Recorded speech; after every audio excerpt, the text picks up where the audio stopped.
Welcome to another edition of the Quip Corners Book Corner.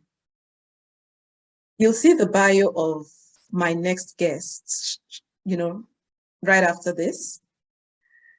And it's an interesting book. You'll find out what I mean when you join me in the Quip Corner. See you in a bit.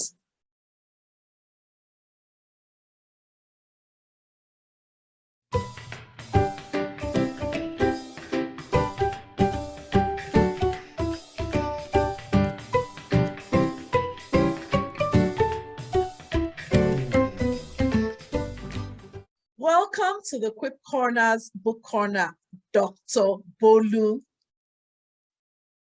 Thank you for having me.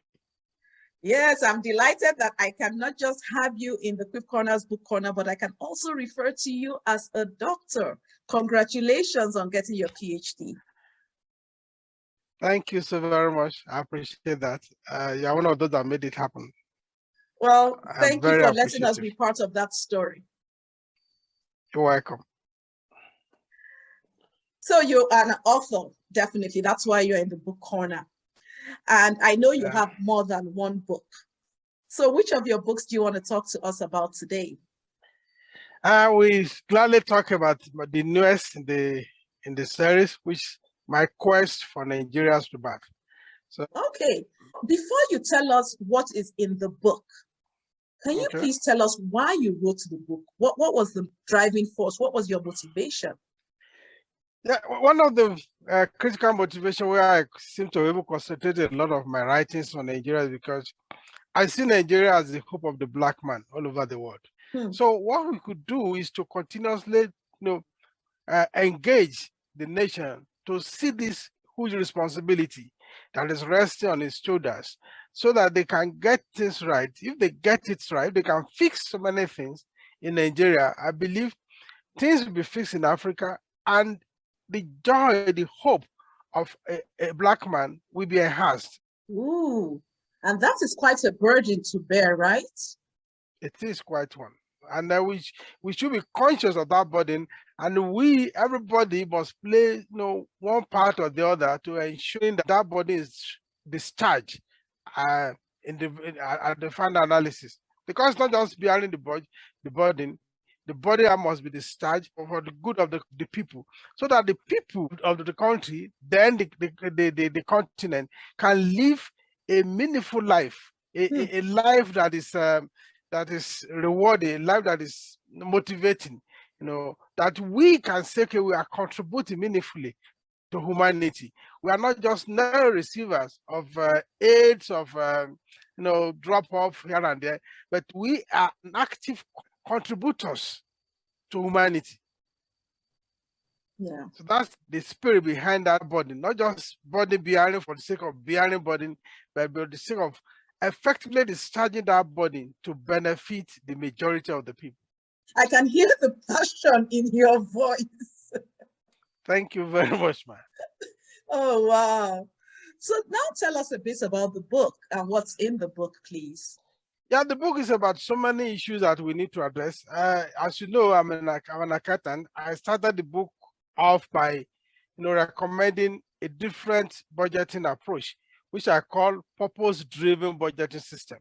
That is not, you should not just start putting figures together, incremental budgeting and all that, but we should be able to have a purpose we are using the budget to address.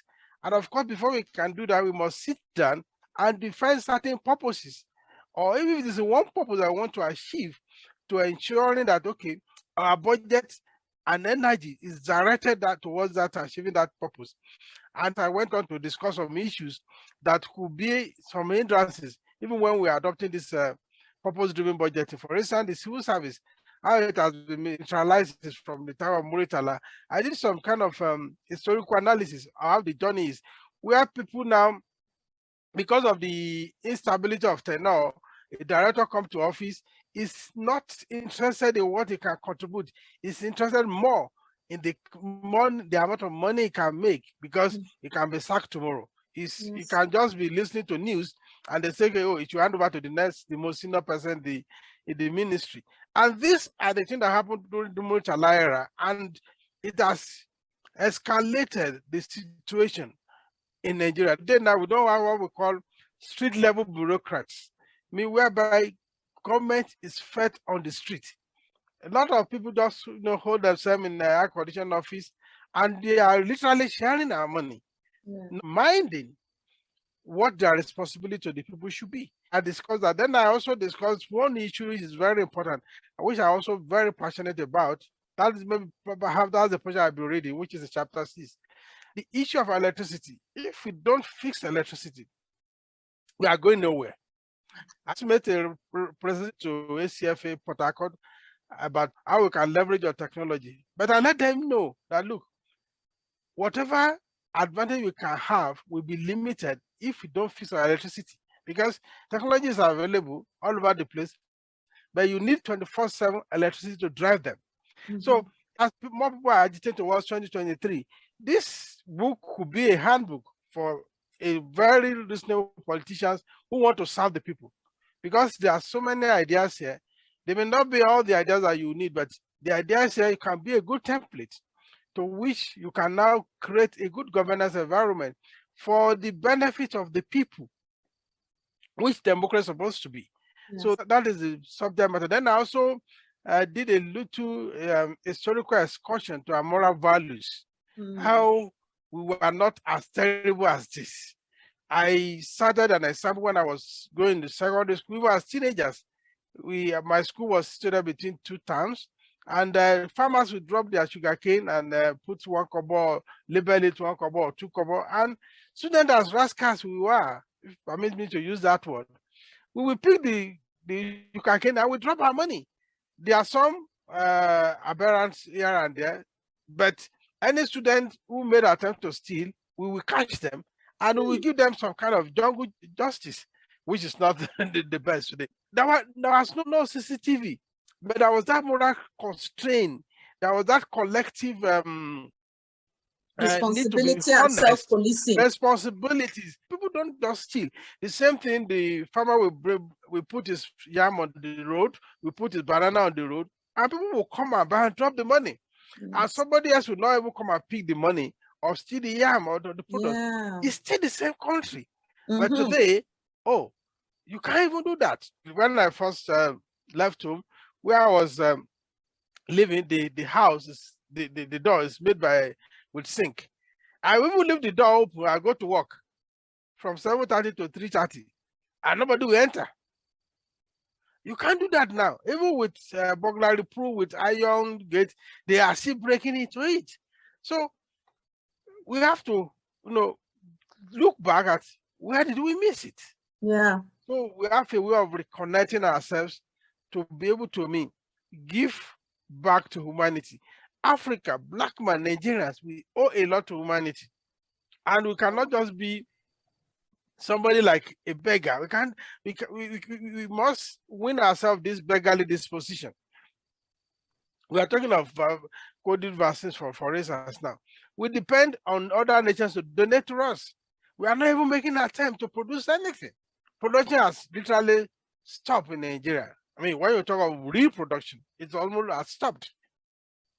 And that is why everything from everywhere comes to the country, and everybody just think about money. So all these are the issues which the books, try to discuss. Of course, a book like this cannot be exhaustive, because the references are so many. I just speak an aspect of it as, okay, let me address this few aspects. That is what the book is all about. Oh, thank you. If you look at the picture, yes, this picture is the topmost. This is where we are. The land is like a drought, unproductive, unyielding. But this is where we should be. If you get this right, land, a green land, a land of fruitfulness, a land flowing with milk and honey. So we see that majority of this map is sitting here on this unpleasant ground, whereas we should be here. So if you get it right, we move from here to here. You're right. Well, thank you. And when you were sharing, about the different dimensions of the book, you alluded to a section that you were going to read. Can you please read that to us? Okay, yeah, in chapter 6, let me go to chapter 6. What I say in chapter 6, like I was talking about electricity because I said the politics of national grid and the modular alternative. See, I said from beginning, not many people had ever said that issue of electricity, so electricity supply will still occupy the front burner of our national discourse in 2020. However, the reality is that we are still far away from achieving an uninterrupted power supply. Sometimes ago, in some clips on social media, Ajuri, that's the special assistant to the president, was saying that government plans for a stable electricity supply in Nigeria. We always have planning, they will do this, they will do this. At this juncture, we need to ask some questions such as, what happened to all the power stations? There used to be a power station in major town, major cities, before the national grid malaise came into the place, if I can call it. What happened to all the power stations scattered across the whole country? Were the generating plants sold or abandoned to rot away with overgrown bushes? These are questions we need to ask ourselves.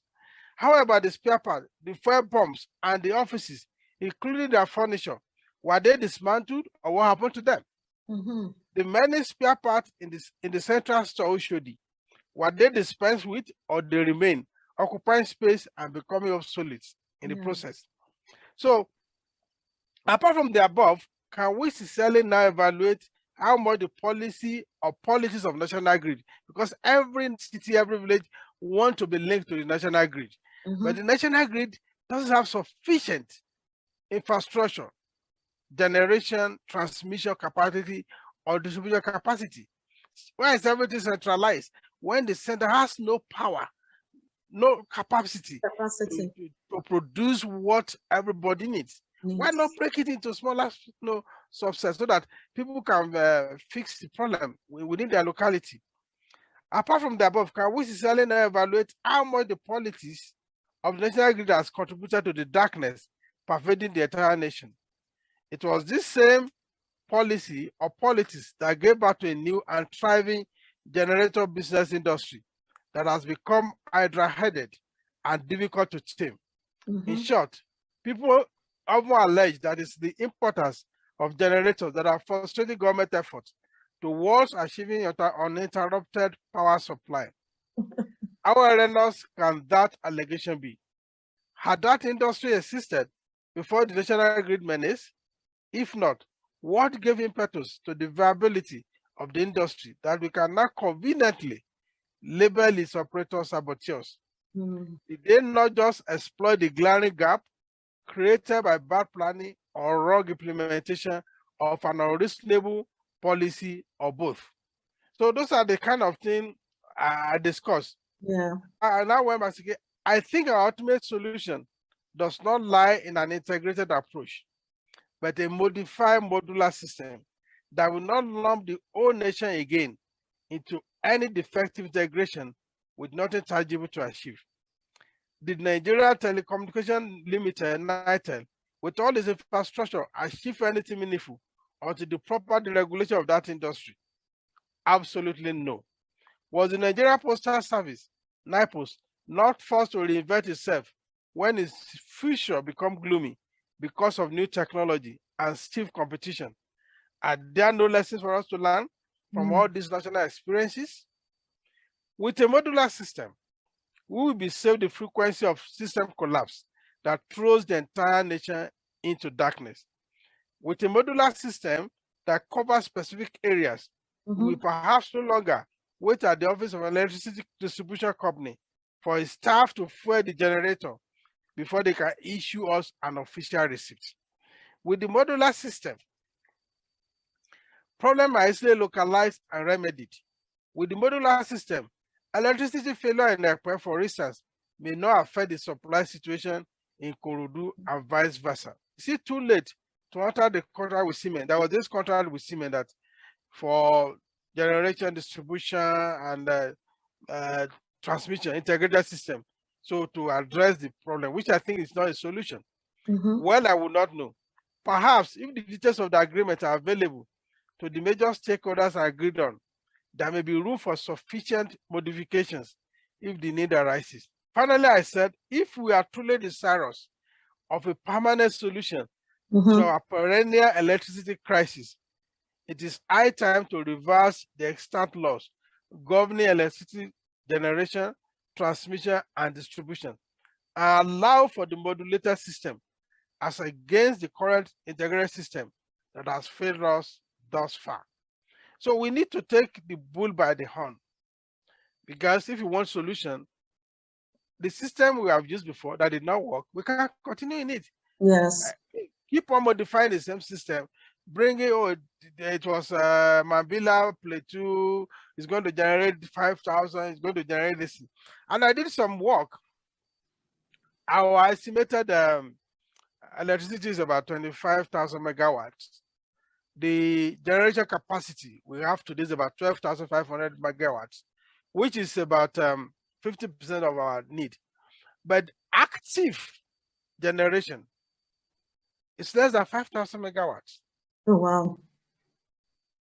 And out of that 5,000 megawatts, because the transmission line is aging, most of them are over 60 years.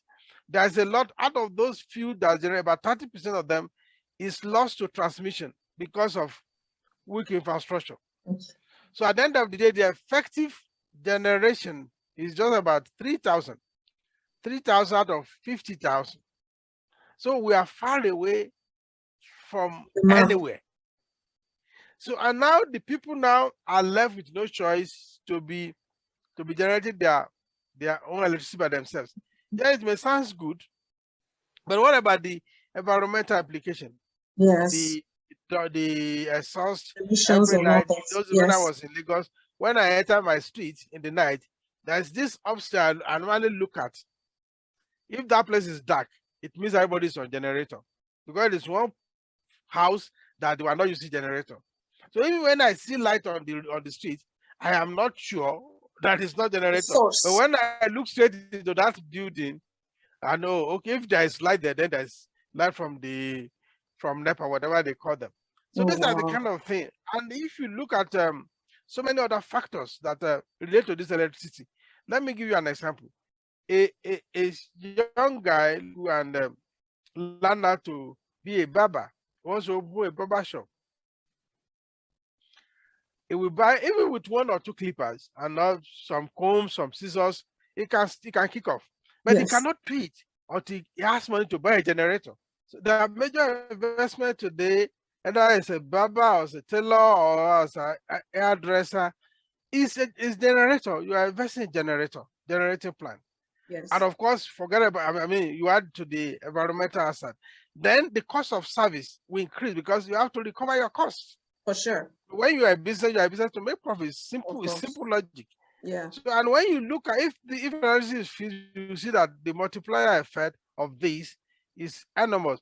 For instance, you are a working class family, and instead of going to the market every weekend, you can go. You are in Lagos. You can go to my 12 once in a week, in a month, and you can stock your deep freezer.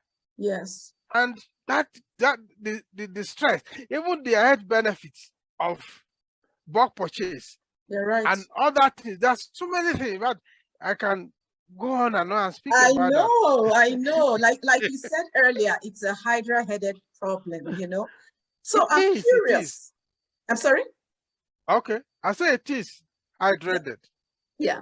When you started, you said that you feel that when the issue in Nigeria is sorted out, or the burden is discharged, those were your words. Yeah. It would help not just the country, it will help the continent and the world. So what I'm hearing is this book you have is not only for Nigerians.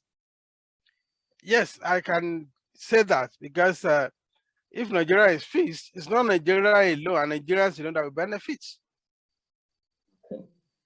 So what would you think, or what would you say is the collective responsibility of Nigerians and non-Nigerians in bearing this burden as we bring this to a close? I will say that the body force is, I will say in local parlance, that Nigeria must bear the burden first. Because if you have a load, you have to leave that load before somebody can help you. Yes. So I think it's at this time we have to shut our mind from outside at first. Let us start lifting this burden ourselves. And of course, when we do, people will come to our assistance. If you leave your luggage and say, okay, come and help me carry this luggage and put on my head, likely you will not see anybody to do it for you. But if you are carrying that burden, and even people pass by and say, oh, you are not able to carry this, let me offer you a helping hand. It becomes easier to bring outsiders. So I think the focus should be on us to find indigenous means of fixing this problem ourselves. Then definitely help will come. Help will come. You. I know. I mean, that's my way of thinking, though. Super. Well, thank you. And, definitely sounds like a book that a lot of people should be reading. So how can people get copies of your book? Where can they obtain copies of your book? I have posted a lot of, in Lagos, in Nigeria, for instance, I'm posting on social media so that I can be contacted. Outside the country, I'm already live on Amazon, both Kindle and paper copy. And if you're in Calgary here, just hold out to me. I have some copies with me, and I can drop it, or I can post it to you here in Calgary. Even across Canada, I mean, especially if you want it autographed, then you talk to me. Then I send it to you, autograph copy to you. But otherwise, you can get it on Amazon. Either you are in UK, you are in Canada, you are in US. People are already buying on Amazon actually. Then if you are in Nigeria and you don't like hard copy or soft copy like this, you want to read on soft copy on your phone, Okada is on Okada books, and it's even with a reduced price on Okada books. So you can just log in there and do your purchase and read it on your phone or your laptop. Okay. All right. Thank you. That's helpful information. We'll add that information in the description box below the video so people know how to get copies of your book. Thank you so very much. Thank you for having me again. And thank you for joining me in the Quip Corners Book Corner. Thank you for bringing a lot. You are able to integrate native system with the Canada system, because most of your coups, I can see a lot of native wisdom and intelligence in it. Maybe because I'm the village boy, so I always look for what speaks to you. Well, thank you. It's nice to hear that you watch the channel and you are encouraged and inspired by it. I think you should know one of your number one. If at least many of us will be number one fans. I don't have to repeat that again. I appreciate the support. Thank you very much, Dr. Bolu. And thanks again for joining me today. You're most welcome. Thank you for having me. You're welcome, sir. Wow, that was a lot. I can't but say thank you to Dr. Bolu for at least trying to tackle this Hydra-headed issue. And I like how he continued to say it's a burden that needs to be discharged. And you need to take hold of it and start somewhere. Information on how you can get copies of his book, including autographed copies, will be in the description box below. I look forward to reading your reviews on his book. Enjoy the rest of your day and see you in the Quip Corner again. Bye now.